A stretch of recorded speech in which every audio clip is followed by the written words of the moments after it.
मुंबईतल्या रिक्षावाल्यांचं आवडतं वाक्य म्हणजे उधर नाही जायगा. पण त्याला एक रिक्षावाला जायला हो म्हणाला.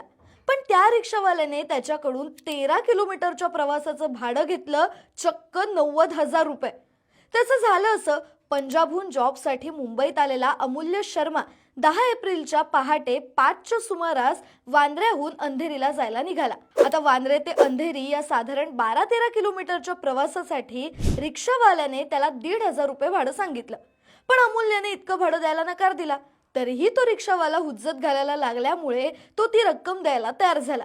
पण त्याच्याकडे कॅश नव्हती, सो त्याने ऑनलाईन पेमेंट करायचं ठरवलं. पण नेमका त्याचा चष्मा आदल्या दिवशी तो जिथे गेला होता तिकडे राहिल्यामुळे त्याला नीटसं काही दिसत नव्हतं. म्हणून मग त्याने स्वतःचा फोन त्याच्याकडे देत रिक्षा ड्रायव्हरलाच ती अमाऊंट टाकायला सांगितली. आणि यावेळी रिक्षावाल्याने 90,000 रुपये स्वतःकडे ट्रान्सफर करून घेतले. हा प्रकार अमूल्यच्या लक्षात येताच त्याने वांद्रे पोलीस ठाण्यात आरोपी रिक्षा चालकाविरोधात तक्रार दिली आहे. पोलिसांनी या रिक्षा चालकाविरुद्ध कारवाईला सुरुवात केली आहे. या अशा वाढत्या प्रसंगांबद्दल तुम्हाला काय वाटतं? आम्हाला कमेंट करून नक्की सांगा.